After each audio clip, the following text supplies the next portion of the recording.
لیکن کیا قیامت آ گئی، پھر وہ اس کی قیمت بتا رہے 1 ارب 2 ارب روپے. خدا کا شکر ہے کوئی 300-400 ارب تک نہیں پہنچی، ہو سکتا ہے کوئی کہتا $3 بلین کی تھی. یہ کوئی ایشو نہیں ہے. 1192 چیزیں لی شوکت عزیز نے، ضیاء الحق نے بھی لی، کوئی ایسا نہیں ہے. خود نواز شریف کاریں تک لے گئے، زرداری صاحب لے گئے.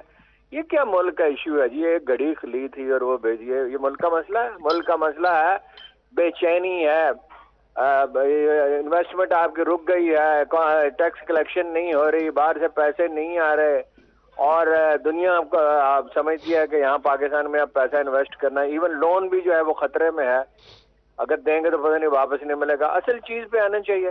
یہ جو سیاسی جماعتوں میں الزام تراشی کا اور گالم گلوچ کا کلچر ہے، اس کے سب ذمہ دار ہے، کوئی ایک نہیں، سب ذمہ دار. سو علی محمد خان صاحب، کیوں راولپنڈی آنے کا فیصلہ کیا ہے خان صاحب نے؟ ایک وجہ ہارون صاحب نے بتائی ہے، لیکن آپ کی جماعت اس پہ متفقہ رائے ہے کہ راولپنڈی ہی آنا چاہیے اس لانگ مارچ کو؟ بسم اللہ الرحمن الرحیم، اللہم صلی وسلم وبارک علی سیدنا محمد. دیکھیں، اسلام آباد اور راولپنڈی ٹوین سٹیز ہیں، اور پنڈی کے بعد اسلام آباد ہی جانا ہے. یہ نہیں ہے کہ بس پنڈی میں ہی بیٹھ جانا ہے. اور پنڈی بھی پاکستان ہے، اسلام آباد بھی پاکستان ہے. ایک ریزن اس کی یہ بھی ہے کہ پنڈی پنجاب میں ہے، اور ہم نے پنجاب میں سے گزر کے ادھر آنا ہے جہاں ہماری حکومت ہے، اور خیبر پختونخوا سے بھی قافلے جو ہیں وہ آ جائیں گے یہاں. تو اسلام آباد کو کراس نہیں کرنا پڑے گا. ظاہر ہے وہاں عفنان صاحب کی جماعت کی جو حکومت ہے، جس طرح سے 25 مئی کو انہوں نے ہمارے اور ہمارے نہتے لوگوں اور خواتین، خاص کر بچیوں کے ساتھ کیا، تو وہ انشاءاللہ اس بار نہیں ہوگا. وہاں سے پیسفلی بھی ہم آ جائیں گے اسلام آباد کی طرف بھی. اور دوسرا جو بڑا اہم نقطہ ہے وہ یہ ہے کہ حکومت کی طرف سے اور ان کے چند حواریوں کی طرف سے یہ بات کی گئی کہ یہ آرمی چیف کے حوالے سے مارچ ہے اور پریشر ٹیکٹکس ہیں، فلانا ہے.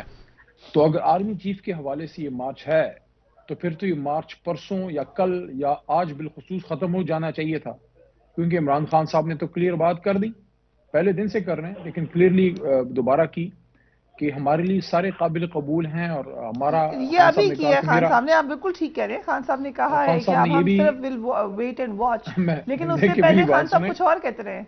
نہیں، آج انہوں نے یہ بات کی، اس سے یہ مارچ کے شروع کے دنوں میں، بلکہ اس سے بھی شاید پہلے یہ بات کی تھی کہ میرا کوئی فیورٹ نہیں ہے. میں صرف خان صاحب نے کہا کوٹ ان کوٹ کہ میرا کوئی فیورٹ نہیں ہے، میں صرف یہ چاہتا ہوں کہ میرٹ پہ اپوائنٹمنٹ ہو. اب میرٹ پہ اپوائنٹمنٹ ڈیمانڈ کرنا کوئی غیر آئینی ڈیمانڈ نہیں ہے، اور اس کا یہ بھی مطلب نہیں ہے کہ یہ باقی سارے میرٹ پہ نہیں ہے. صلاحیت سب میں ہوتی ہے. یہ ہارون رشید صاحب بیٹھے ہیں، یہ میرے سے بہت بہتر اس کو جانتے ہیں کہ جو لیفٹننٹ جنرل کے عہدے پہ پہنچتے ہیں ساروں میں صلاحیت ہوتی ہے، لیکن مختلف حالات میں کسی کی صلاحیت کسی خاص چیز پہ اسپیشلٹی ہوتی ہے، اور کوئی ان میں زیادہ بہتر بھی ہو سکتا ہے. تو وہ پھر رسپانسبلٹی آتی ہے پی ایم پہ، وزیر اعظم پہ، کہ ان میں سے ان بہتر لوگوں میں سے بہترین کی وہ سلیکشن کرے. اب اچھا، یہ جب بات آ گئی ہے، عمران خان صاحب نے جب کہہ دیا کہ میرے لیے سارے قابل قبول ہیں اور میرا کوئی فیورٹ نہیں ہے، تو پھر تو مارچ کو ختم ہو جانا چاہیے. مارچ تو چل رہا ہے.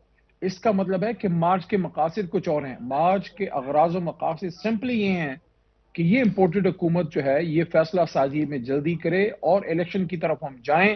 اور یہ ملک افورڈ نہیں کر سکتا اس امپورٹڈ رجیم کے ساتھ اگلے اکتوبر تک ویٹ کرنا. ہمارا یہ خیال ہے کہ ہمیں ارلی الیکشن کی طرف جانا ہے، ابھی بھی کافی لیٹ ہو گیا ہے. تو بیسک مقصد ہمارا وہی پولیٹیکل ہے. یہ الزام خود ہی ختم ہو گیا جب عمران خان صاحب نے یہ بات کر دی کہ ہمارے لیے سارے قابل قبول ہیں، کوئی ان کا فیورٹ نہیں ہے اس میں. رائٹ. سو ڈاکٹر عفنان، یہ تو اچھی خبر ہے کہ پی ٹی آئی تو کہہ رہی ہے کہ ہمارا تو اس میں اب کوئی سٹیک نہیں ہے، جو بھی ہوگا میرٹ پہ ہونا چاہیے. لیکن آپ لوگوں کو کیوں وقت لگ رہا ہے؟ جب پرائم منسٹر گئے لنڈن تو ایک تاثر یہ تھا کہ یہ مشاورت وہاں پر ہو جائے گی. اس کے بعد آبویسلی وہ آ کے بیمار بھی ہیں، ان کو کووڈ ہو گیا ہے. لیکن آئندہ دنوں میں کتنا وقت لگنے جا رہا ہے اس کو فائنلائز کرنے میں؟ جی بسم اللہ الرحمن الرحیم. دیکھیں، جو اس کا ٹریڈیشن ہے آرمی چیف کی اپوائنٹمنٹ کا، وہ یہی رہا ہے کہ 3rd ویک آف نومبر میں سمری موو ہوتی ہے اور لاسٹ ویک آف نومبر میں اپوائنٹمنٹ ہوتی ہے، اراؤنڈ 25 آف نومبر. تو اگر آپ اس ٹریڈیشن کو سامنے رکھیں تو وہی ڈیٹس مور اور لیس. یہ نواز شریف صاحب کا ٹریڈیشن ہے، دس از ہز ٹریڈیشن. ویسے تو ہو سکتی ہے، پہلے بھی ہو سکتی ہے، لیکن نواز شریف سنس 2008 نومبر تو یہی چل رہا ہے جب سے مشرف صاحب گئے تھے. تو اب اس کے بعد جو ہے وہ کسی اور کی حکومت بھی نہیں رہی، اور ظاہر ہے عمران خان صاحب نے ہمارے جو انہی کو ری اپوائنٹ کیا تھا، ٹھیک کہہ رہی ہیں آپ۔ اب جہاں تک بات رہے گی کہ جی یہ ان کو کوئی اعتراض نہیں ہے آرمی چیف کے اپوائنٹمنٹ پہ، تو یہ بہت دفعہ بیک اینڈ فورتھ ہو چکے ہیں اس معاملے پہ۔ انہوں نے کہا یہ ایسے بندے کو لانا چاہتے ہیں جو ان کی کرپشن معاف کر دے گا، جو ان کو فیسیلیٹیٹ کرے گا، جو ان کو جو میرے خلاف جھوٹے مقدمے مجھے اندر کروا دے گا۔ مطلب ایک دن یہ کہتے ہیں، اگلے دن یہ کہہ دیتے ہیں کہ جی یہ ہمیں کوئی مسئلہ ہی نہیں ہے۔ میرا ذاتی طور پہ خیال یہ ہے کہ جو بھی آرمی چیف لگے گا، یہ اس کو جب وہ لگ جائے گا اس کے بعد اس کو متنازع نہیں بنائیں گے۔